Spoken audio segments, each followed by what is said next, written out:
What would you do if you looked across the Tunisian desert at dawn and saw machines you'd never encountered before? Tanks with profiles so tall they seemed to defy the logic of armored warfare, yet bristling with guns that could reach out and touch you before your own weapons were in range. On November 8, 1942, German Panzer crews positioned along the North African coast watched American landing craft disgorge strange new vehicles onto the beaches of Morocco and Algeria, and in those first moments, some of them laughed. They laughed because they believed their Panzer IIIs and IVs were superior to anything the Allies could field. They laughed because their experience in the desert had taught them that British tanks were predictable, vulnerable, outgunned. They laughed because they thought the Americans were green, untested, unprepared for the brutal calculus of armored warfare in Africa. They stopped laughing when those ungainly American tanks opened fire with their 75mm guns. Today, we're diving into one of the most consequential armored clashes of the North African campaign, not from the perspective of the victorious Allied advance that would eventually trap the Afrika Korps, but from the eyes of German tank crews who discovered that technological confidence could be shattered by industrial capacity and tactical adaptation. We'll explore how a compromised tank design, dismissed by many as obsolete before it even reached the battlefield, became the weapon that gave Allied forces the firepower they desperately needed. We'll examine the moment when American steel met German experience, and neither side emerged quite the way they expected. This is the story of Operation Torch, of the M3 Lee tank, and of the psychological shift that occurred when veterans of desert warfare confronted the reality of American industrial might.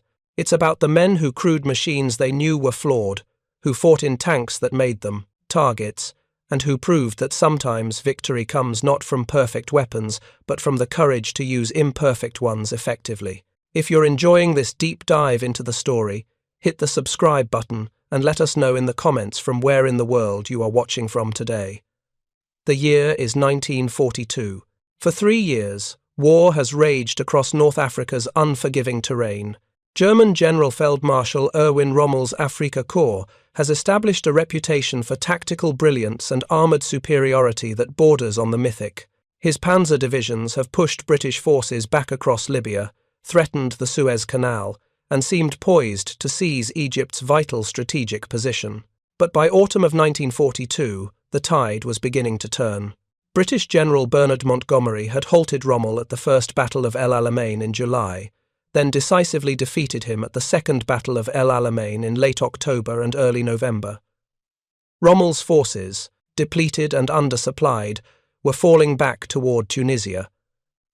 The moment had come for the Allies to close the trap from the west. Operation Torch represented the largest amphibious invasion in history to that point, a massive undertaking that would see American and British forces landing simultaneously at 3 points across French North Africa: Casablanca on Morocco's Atlantic coast, Oran in central Algeria, Algiers in the east. Over 107,000 troops would hit the beaches on November 8th, transported by more than 670 vessels that had crossed the Atlantic largely undetected. For the Americans, this was their first major ground offensive against Axis forces in Europe. The political calculation was complex.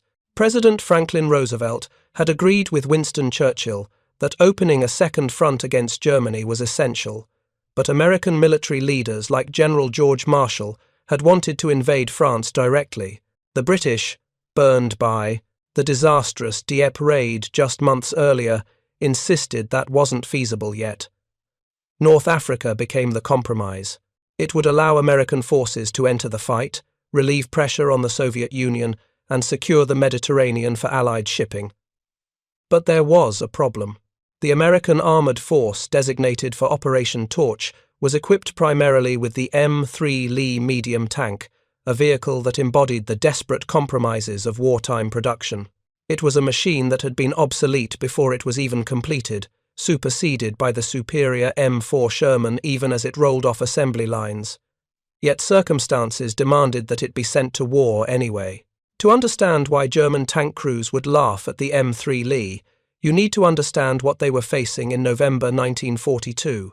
The M3 stood over 10 feet tall, a towering silhouette that violated every principle of armoured warfare. Its main 75mm gun wasn't mounted in the turret like any sensible tank design. Instead, it sat in a sponson on the right side of the hull, with only 30 degrees of traverse. To aim the gun at anything not directly in front of the tank, the entire vehicle had to be pointed at the target. On top of that ungainly hull sat a rotating turret, but it only carried a smaller 37mm gun. The tank had 7 crew members in American service, 6 in the British Grant variant. It was riveted together in early models, which meant that when enemy shells struck the armour, the rivets could shear off and become lethal projectiles inside the fighting compartment. The Americans called it the Lee after Confederate General Robert E. Lee.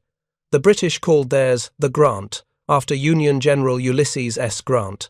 The Soviet tankers who received them under Lend-Lease had a more colourful name, a coffin for 7 brothers.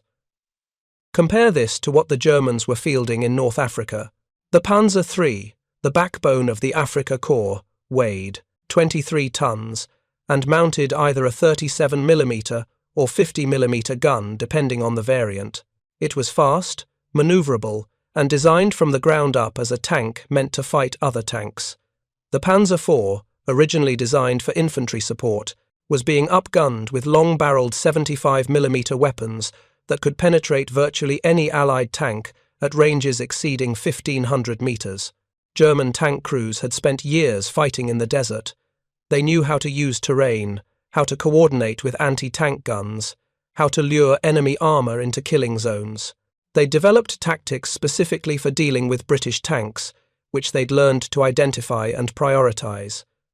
The Matilda infantry tank, slow but heavily armoured, required careful flanking. The Crusader cruiser tanks, fast but lightly armed, could be picked off at range. The American M3 Stuart light tanks that the British had been using were competent reconnaissance vehicles but no threat in serious armoured combat. So when intelligence reports reached German commanders that American forces would be landing in French North Africa, bringing with them substantial numbers of medium tanks, the question became, what kind of tanks? Would they be more Stuarts? Would the British supply them with Crusaders or Grants? The Germans knew the British had been receiving M3 Grant tanks since January 1942 and had used them effectively at the Battle of Gazala in May. But surely the Americans, entering combat for the first time, wouldn't risk their inexperienced troops with anything less than their best equipment. The American tank crews preparing for Operation Torch came from a very different world than their German counterparts. Most had enlisted or been drafted after Pearl Harbor. They'd trained at places like Fort Knox in Kentucky and Fort Benning in Georgia, running exercises against each other, learning to coordinate infantry and armor, mastering the mechanics of their vehicles in controlled environments that bore little resemblance to combat. They knew their M3 Lee tanks were compromise machines. The design had been rushed into production because of urgent British demand for tanks capable of mounting a 75mm gun. The American Army wanted that gun, but the turret ring technology and production capability for a fully rotating turret mounting such a large weapon wasn't ready yet. The M4 Sherman, which would have that capability, was still months away from production in sufficient numbers, so the M3 was created as a stopgap. Mount the 75mm in a hull, sponson, put a smaller turret on top for secondary armament, and get it into production as fast as possible. It was ugly, awkward, and tactically limited, but it had one thing going for it: that 75mm M2 gun could fire both armor-piercing and high-explosive ammunition. It had reach, it had punch, and in the spring and summer of 1942, it was the only gun in Allied inventory that could reliably penetrate German armour at combat ranges. British crews who'd used Grants at Gazala had quickly discovered their effectiveness. The Germans, accustomed to engaging British tanks at close range, where their superior armour and crew skill gave them the advantage, were shocked to find themselves under fire from ranges where they couldn't effectively return fire. The M3's 75mm could engage Panzer III's beyond the effective range of their 50mm guns. It could penetrate the side and rear armour of Panzer IV's before they could manoeuvre into position. But the M3 had serious liabilities. That high silhouette made it easy to spot and target. The limited traverse of the main gun meant that in close quarters combat, the tank was vulnerable.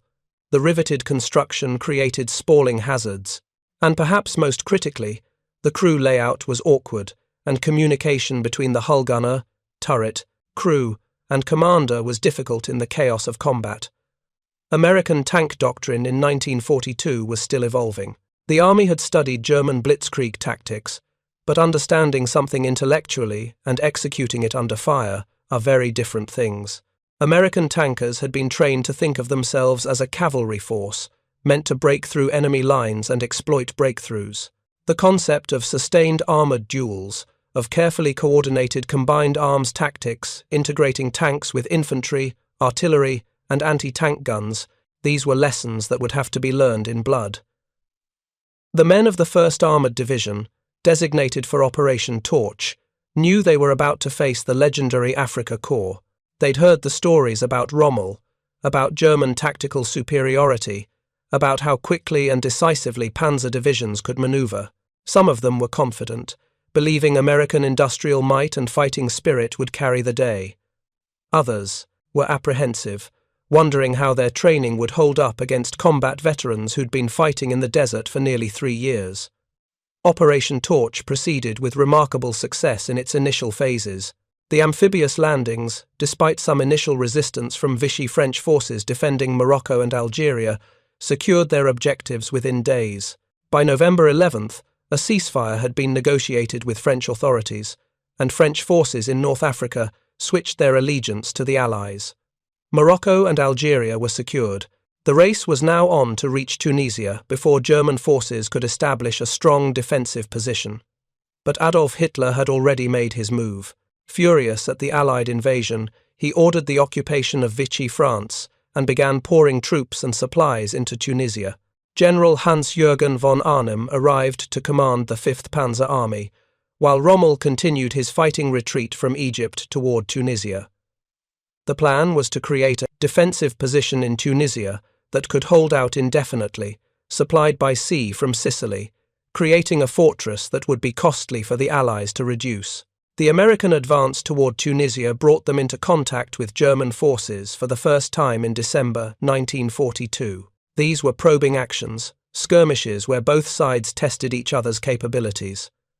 German reconnaissance units reported back on American equipment and tactics. The reports mentioned the M3 Lee tanks, noting their unusual configuration but also their firepower. What happened next would define the North African campaign for the next 6 months.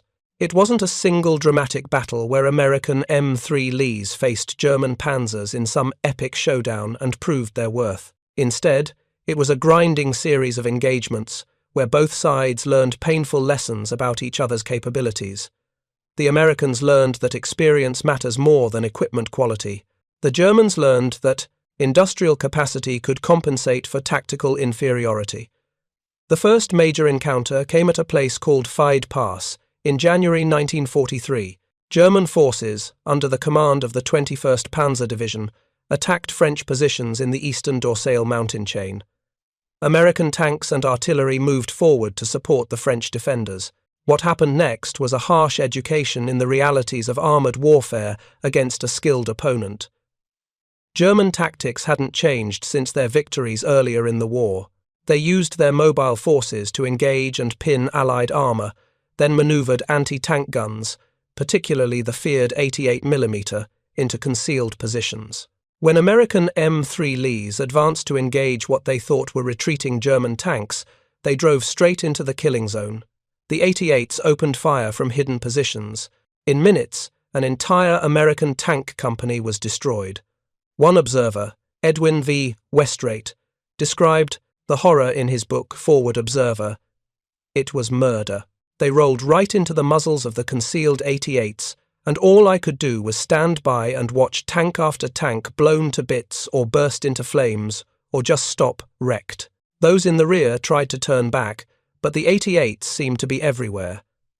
The Americans were learning what British tank crews had learned earlier. German combined arms tactics were devastatingly effective. Tanks didn't fight tanks in isolation. They fought as part of an integrated system where anti-tank guns, infantry, artillery, and armour worked together to create overlapping fields of fire and mutual support. American doctrine, which emphasized tank-on-tank combat and independent armored action, was proving inadequate against opponents who'd spent years refining their methods. But something else was happening in these early engagements. German tankers were discovering that when M3 Lees were properly employed, they represented a genuine threat.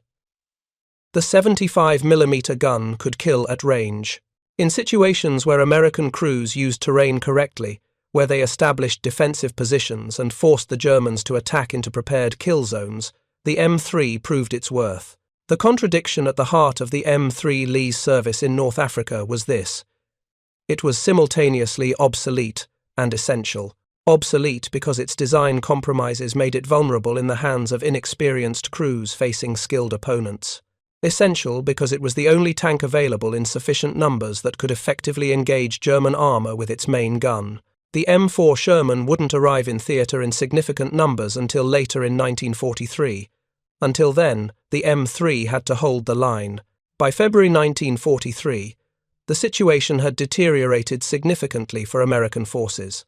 Rommel, now coordinating with von Arnim's 5th Panzer Army, saw an opportunity to strike a decisive blow against the inexperienced Americans before Montgomery's 8th Army arrived from the east. The target he chose was Kasserine Pass, a 2-mile-wide gap in the western dorsal chain of the Atlas Mountains. The Battle of Kasserine Pass, which began on February 19, 1943, would become the worst tactical defeat suffered by American armored forces in World War II. It was also the moment when the limitations of both the M3 Lee and American tactical doctrine were most brutally exposed. But to understand what happened at Kasserine, you need to understand the strategic situation. American forces, under Major General Lloyd Fredendall, were spread across central Tunisia in defensive positions that lacked depth and coordination. Fredendall himself was notorious for remaining far behind the front lines, commanding from a heavily fortified bunker some 60 miles from the fighting. His subordinate commanders lacked combat experience and made decisions that scattered their forces rather than concentrating them. When Rommel's Afrika Korps assault group, reinforced by elements of the 10th and 21st Panzer divisions, struck at Kasserine Pass, they found American defenses that were poorly coordinated and vulnerable to the kind of rapid, decisive maneuver warfare at which the Germans excelled. American M3 Lee tanks were positioned to defend the pass, but they were supporting infantry units that were isolated on hilltops without mutual support, vulnerable to infiltration and flanking. The German attack began in a rainstorm in the early hours of February 19th. Initial probing attacks were repulsed by American artillery and determined defensive fire. But when Rommel committed his armour reserves the following day, the American line began to crack. M3 Lees engaged German Panzers in running battles across the valley floor, but the Germans used their experience to devastating effect. They would engage at range, force the American tanks to maneuver to bring their hull-mounted guns to bear, then hit them from the flanks with concealed anti-tank guns. One American tank commander, Lieutenant Colonel Henry E. Gardiner, demonstrated what properly employed M3 Lees could accomplish. His 2nd Battalion, 13th Armoured Regiment, though at less than half strength from continuous combat since December, established a carefully prepared ambush position. When German panzers advanced into his kill zone, Gardiner's tanks claimed 15 German tanks destroyed. German records admit to only 5 losses, but the point was made. When Americans learned to fight like the Germans, using terrain and prepared positions to compensate for their lack of experience, they could inflict real damage. But Gardiner's small victory couldn't change the larger picture. American forces at Kasserine Pass were pushed back over 50 miles from their original positions. By February 21st, Rommel had achieved his tactical objective of breaching the pass. Only the rapid deployment of British reinforcements and the arrival of additional American artillery units prevented a complete rout. The cost of Kasserine Pass was devastating. American losses totaled 300 killed, 3,000 wounded, and 3,000 missing. The material losses were equally staggering: 183 tanks, 104 half-tracks, 208 guns, and over 500 trucks and vehicles. German forces captured more than 4,000 Allied prisoners and substantial quantities of fuel, ammunition, and supplies. But here's what the Germans didn't fully appreciate in their moment of victory. They'd won a tactical battle while losing a strategic war of attrition they couldn't afford. German losses at Kasserine were relatively light: 201 killed, 536 wounded, 252 missing, 20 tanks destroyed. But those were losses they couldn't replace. Every tank, every veteran crew member, every round of ammunition consumed was irreplaceable, given the stranglehold Allied air and naval forces were establishing over Mediterranean supply routes. The Americans, by contrast, could replace their losses within weeks. The factories of Detroit and Pennsylvania were churning out tanks faster than the Germans could destroy them. More importantly, the lessons learned at Kasserine Pass transformed American tactical doctrine and leadership almost immediately. General Dwight D. Eisenhower, supreme commander of the operation, acted swiftly. Fredendall was relieved of command and replaced by Major General George S. Patton, a hard-driving commander who understood armored warfare and wouldn't tolerate the kind of dispersion and poor coordination that had doomed American forces at Kasserine. If you find this story engaging, please take a moment to subscribe and enable notifications. It helps us continue producing in-depth content like this. American tank crews, bloodied but not broken, began to internalize what they'd learned. The M3 Lee, for all its flaws, could be effective if employed correctly. The key was to use it as a defensive weapon, establishing prepared positions where the limited traverse of the main gun didn't matter because you controlled the fields of fire. The key was coordination with infantry and artillery, creating the kind of integrated combined arms teams that the Germans used so effectively. The key was to never, ever chase apparently retreating German tanks into terrain you didn't control. By March 1943, American forces were demonstrating their new competence. In a series of engagements around El Guetar, Patton's Second Corps faced German counterattacks and held their ground. M3 Lee tanks, properly positioned and coordinated with anti-tank guns and artillery, repulsed German Panzer attacks. The Germans discovered that the Americans they'd mauled at Kasserine Pass had learned their lessons with remarkable speed. Consider what this meant from the German perspective. They'd grown accustomed to facing British forces that were often brave but tactically predictable. British armoured doctrine emphasised offensive action, which played into German defensive strengths. The Americans, after Kasserine, were adopting a different approach. They weren't trying to outmaneuver the Germans. They were using their material superiority and improving their coordination to create situations where German tactical skill couldn't compensate for Allied firepower and numbers. The M3 Lee's role in this transformation is often overlooked in popular histories. The Sherman gets the glory for being a better tank, which it was. But in the crucial months of early 1943, when the Allies were consolidating their hold on North Africa and learning how to fight the Afrika Korps effectively, it was M3 Lees that did much of the heavy lifting. They held the line when nothing better was available. They provided the 75mm firepower that Allied forces desperately needed, and they served as the platforms where American tank crews learned to be tankers. The mechanical reliability of the M3 was actually one of its strongest attributes. In the harsh desert environment of North Africa, where sandstorms could choke air filters and extreme temperatures stressed every mechanical component, the M3's Continental radial engine proved remarkably robust. British tankers, who'd used Grant since early 1942, praised the tank's reliability even while acknowledging its tactical limitations. One British officer wrote, "The Grants and the Lees have proven to be the mainstay of the fighting forces in the Middle East. Their great reliability, powerful armament and sound armour have endeared them to the troops." German tankers, meanwhile, were beginning to understand what they were really facing. It wasn't just the M3 Lee that concerned them. It was what the M3 represented, an industrial capacity that could absorb losses and replace them with improved designs faster than the Axis could adapt. By April and May 1943, M4 Shermans were arriving in theatre in increasing numbers.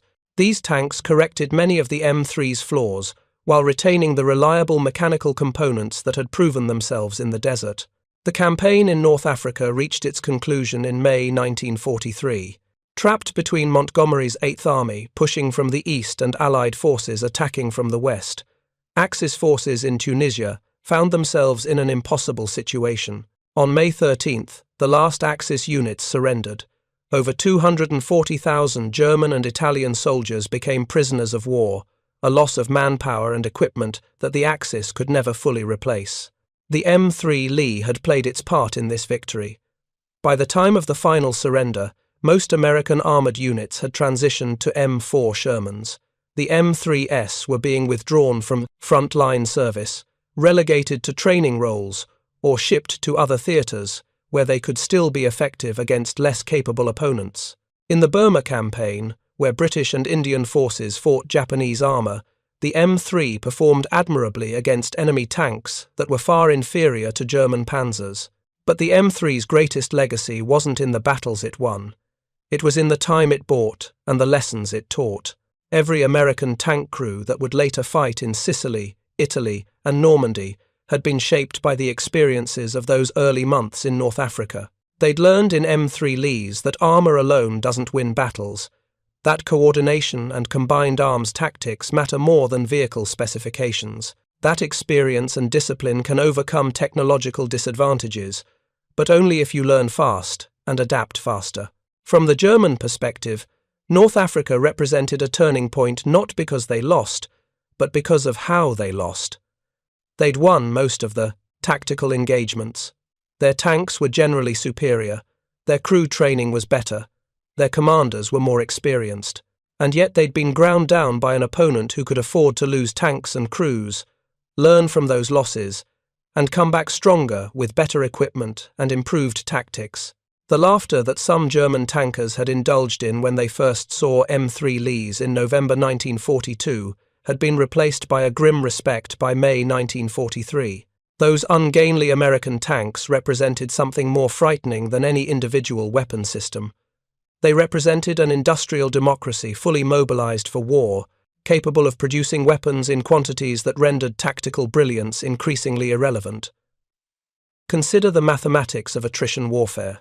A German Panzer crew that destroyed 5 Allied tanks in an engagement could consider it a victory. But if those 5 tanks could be replaced within a week, while the single Panzer they lost couldn't be replaced for months, who really won? The Germans were fighting a war where every victory cost them resources they couldn't afford to lose. The Allies were fighting a war where losses, however painful, were ultimately sustainable. The M3 Lee embodied this brutal calculus. It was a compromise design, rushed into production because perfect was the enemy of good enough. It was obsolete before it reached the battlefield, superseded by the Sherman even as factory workers riveted together the last production models in December 1942. 6,258 M3s were built between April 1941 and December 1942. By May 1943, none of them remained in frontline service with American forces in North Africa. But those 18 months of production and service mattered profoundly. The M3 gave British forces the firepower they needed to stand up to German armour in mid-1942, when the outcome in North Africa was still very much in doubt. It provided American forces with the medium tank they needed to enter combat in November 1942, allowing Operation Torch to proceed on schedule.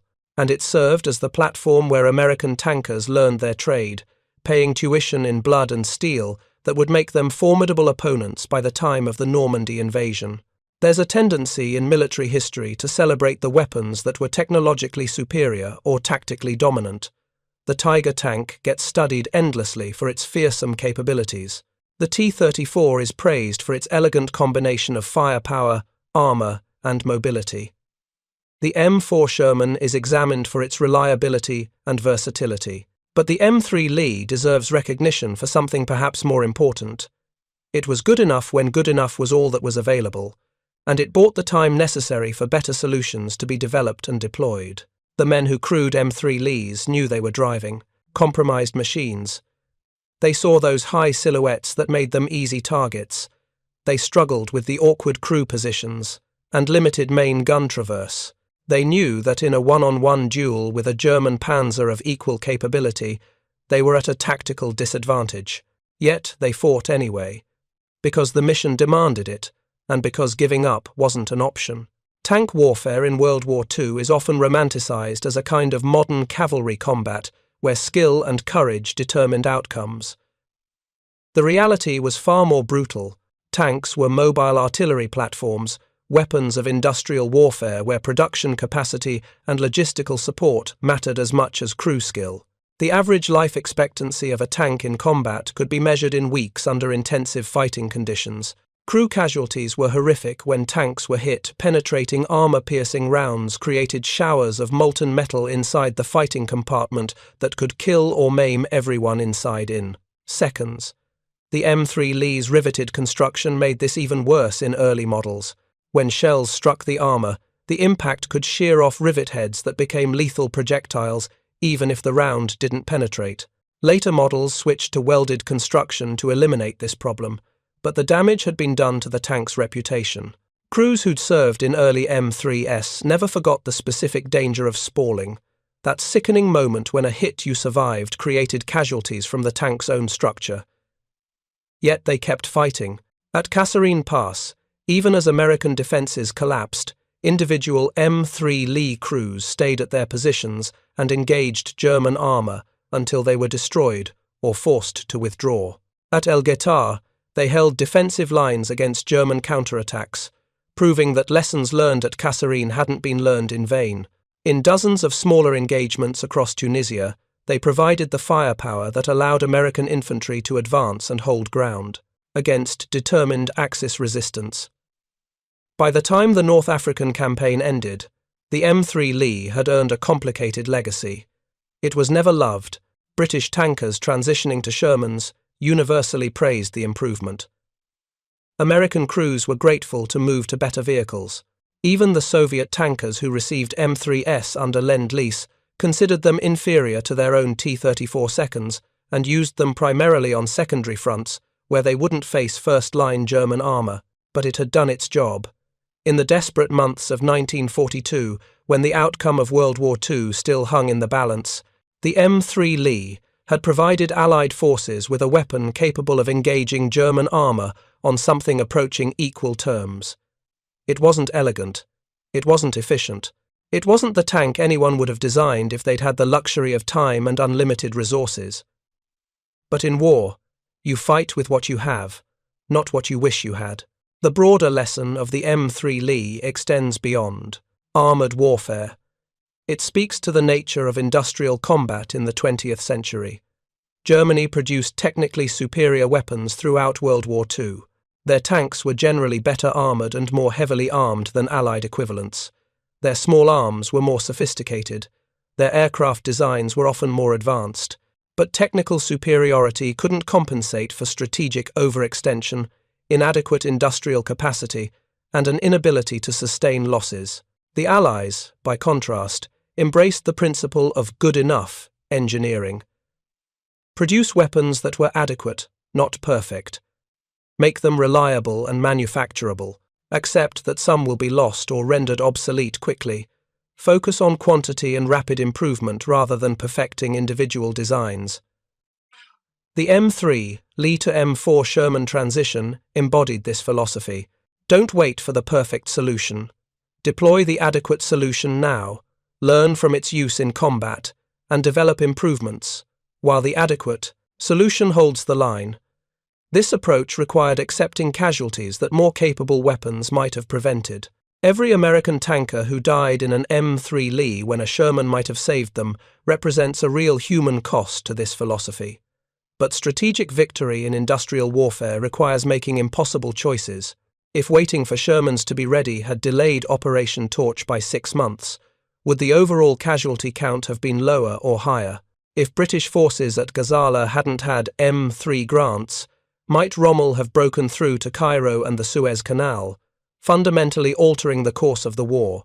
These aren't questions with comfortable answers.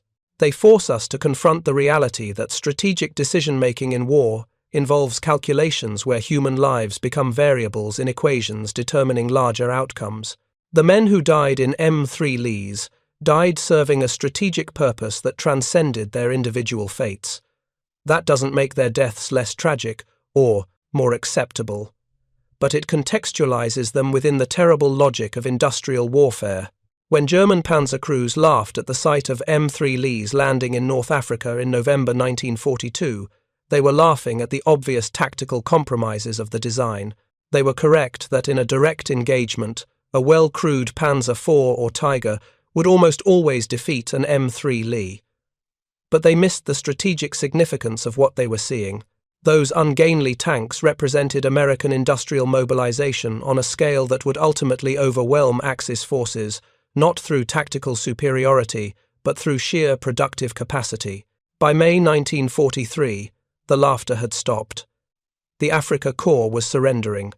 North Africa was secured. The door to Sicily and Italy was open, and American armored forces, baptized in fire while crewing inadequate tanks, had become a formidable fighting force that would help liberate Europe over the next 2 years. The M3 Lee hadn't won that victory single-handedly, but it had made that victory possible. Today, surviving M3 Lee tanks sit in museums, curiosities from an era when armored warfare was still evolving, and industrial democracies were learning how to wage total war. Visitors look at those tall, ungainly profiles and those sponson-mounted main guns and wonder how anyone thought this was a good design. The answer is that nobody thought it was a good design. It was a necessary design, a compromise that bought time and provided capability when both were desperately needed. The legacy of the M3 Lee isn't found in tactical manuals or weapon system comparisons. It's found in the lesson that sometimes adequate tools used with courage and determination accomplish more than perfect weapons that arrive too late. It's found in the recognition that industrial capacity and strategic patience can overcome tactical superiority. It's found in the memory of the men who crewed these flawed machines and fought effectively despite their limitations. Those German Panzer crews who laughed in November 1942 learned a harsh lesson by May 1943. They learned that underestimating an opponent's will to learn and adapt is more dangerous than underestimating their equipment. They learned that tactical victories mean nothing if strategic defeat is inevitable. They learned that in industrial warfare, the side that can sustain losses and keep fighting will eventually overwhelm the side that can't afford to lose. The M3 Lee turned the tide in North Africa not because it was a great tank, but because it was good enough when good enough was what the situation demanded. It gave Allied forces a weapon that could reach out and threaten German armour at distances where the Germans couldn't effectively return fire. It provided the mobile firepower that allowed Allied forces to advance and hold ground. And most importantly, it was available in quantities sufficient to equip the armoured units that Operation Torch needed to succeed. In the final analysis, the story of the M3 Lee in North Africa is a story about the unglamorous reality of industrial warfare. Not every weapon is a masterpiece of engineering. Not every battle is won by superior technology. Sometimes victory comes from having adequate tools, using them competently, learning from mistakes quickly, and outlasting your opponent through sheer determination and productive capacity. The men who crewed M3 Lees in North Africa understood this better than anyone. They knew they were driving imperfect machines. They knew that better tanks were coming, but they fought with what they had, because that's what soldiers do when the mission demands it. They held the line when the line needed to be held. They learned the lessons that would make later Allied armoured forces formidable. And they proved that sometimes the most important contribution a weapon can make is to be good enough at the exact moment when good enough makes all the difference. Thank you for watching. For more detailed historical breakdowns, check out the other videos on your screen now, and don't forget to subscribe.